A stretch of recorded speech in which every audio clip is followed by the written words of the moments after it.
Good afternoon, everyone. That will wake us up. It's echoing in this wonderful room. My name is Michael Morris, and I am the founder of the National Disability Institute. We just can't say enough about all the people in this room, how much you are doing with us, the partnerships, the collaborations, the volunteers across the country that have really made this event larger and larger and larger still each year. You're in the right place if you're here to celebrate with us the kickoff of the Real Economic Impact Tour, which is code for economic empowerment for people with disabilities across this country. What we will share with you in just a brief period of time together today is an opportunity to look back over the past year's accomplishments and look ahead. Each of you is with us, represent pioneers and patriots, redefining the path to financial stability and advancing economic self-sufficiency and freedom for Americans with disabilities in a growing number of cities across the country. There is no way to thank each and every one of you by name, but rest assured, in terms of the power of our collaboration, it is one of the few opportunities in this country where corporate America comes together with government, where people with disabilities come together with asset-building organizations at a local level, at a state level, and a national level, where we're all driven by a determination and a commitment to advance a better economic future for people with disabilities and their families in this country. To start us off, let me introduce to you Rick Byrd, the Commissioner of the Wage and Investment Division of IRS, who oversees the administration of tax laws governing individual wage earners across this large country of ours. Wage and Investment serves approximately 122 million customers, accounting for 94 million tax returns. I will tell you, this is a place in this room and across the country over the next 9 months as we begin our way on the Real Economic Impact Tour. There is no greater friend to people with disabilities, to the work that we're doing, than the IRS.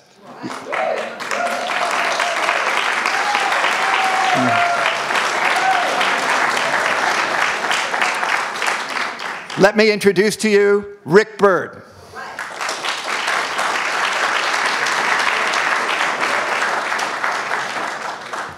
Well, I actually don't think I'm going to say much else after nobody's ever introduced me as your best friend. It is great to be here because what we are talking about today is so powerful. And so I'm pleased to have a chance to share some thoughts with you this afternoon. First, I wanted to introduce Deborah Chu, who is new to the IRS. Please stand up just so everybody can see you. She's our Director for Equity, Diversity, and Inclusion at the IRS.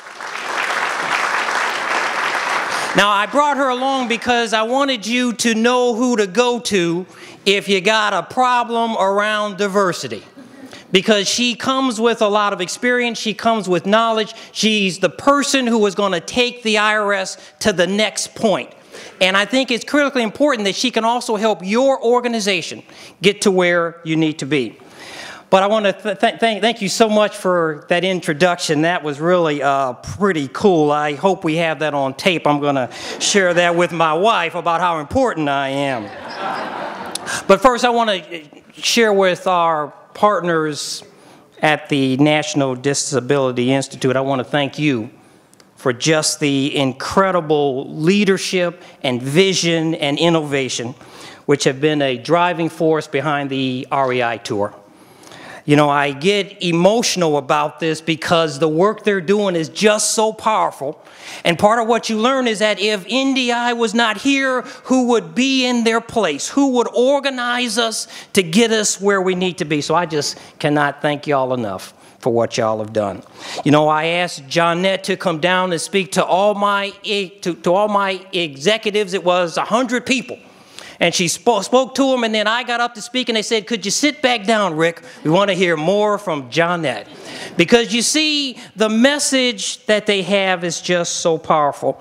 I also wanted to say a special thanks to the over 30 national partners who we worked with, who hand in hand with NDI and IRS have made the REI tour a national institution as it is today. So I want to thank you all for your support and your involvement throughout the years.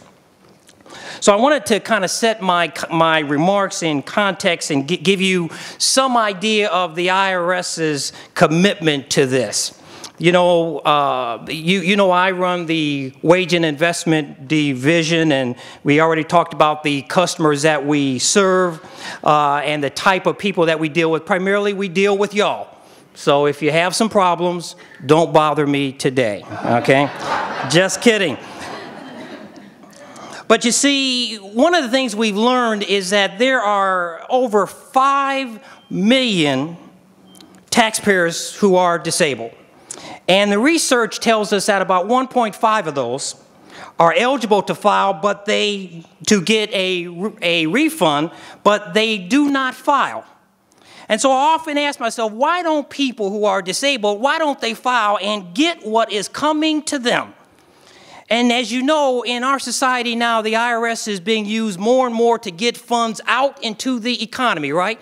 A few years ago, stimulus was out there, right? Now it's the first time home buyers credit. It's making work pay. All that stuff is flowing through the IRS. So I ask myself, why don't people file a return and get what is coming to them? And part of that is because, you know, sometimes the rules and the processes are complex and hard to understand. And sometimes we make it hard for people to get in. But I've told all my people what we got to do is tear down the barriers that cause the disabled or do not enable the disabled to file a return when they need to file a return and get what they deserve and what is rightfully theirs.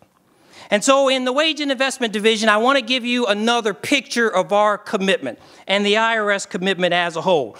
You know, through the last 2 years in the IRS, we have hired about 3,000 disabled employees. 3,000. In my division, though, we have hired 2,300 of that 3,000. So I share that not so y'all will clap because it ain't important. I share that because I want you to understand how we approach this thing. You know, we don't approach it because the commissioner told me I had to. We don't approach it because Congress said we had to. We approach it because it is the right thing to do. And so as we look, thank you.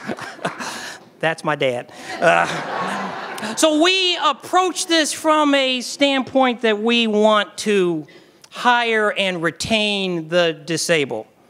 I want to tell you a quick story because, you know, we're doing a great job on hiring the disabled, but we ain't doing, can you use the word ain't up here? Okay, yeah, we ain't doing a good job of retaining the disabled. I'll tell you a quick story. You know, early in my IRS career, I had a job on what we call a campus, and I had 1,500 employees. And I was in there 2 weeks before they said, hey, Rick, you have to go over and meet with the deaf and hard of hearing employees. I said, well, I ain't going. And they said, well, why not? And kind of course, I was the executive in charge, so I couldn't tell everybody why I was afraid, but I was afraid. Because you see, in my prior life, I hadn't dealt with the deaf and hard of hearing. I didn't know what their concerns would be. I was concerned that I'd get over there and I would look bad because I wouldn't know how to communicate or what they wanted. But you see, I went on over there. I got some courage from somewhere, me and the lion. I got some courage from somewhere, and I went over there and I talked to them. And you know what they said? They said, Rick, what we want is a chance to be successful. Rick, what we want is a chance to get promoted. Rick, what we want is a chance to be recognized for our contribution. We want a chance to be part of the team. We want a chance. We want a chance.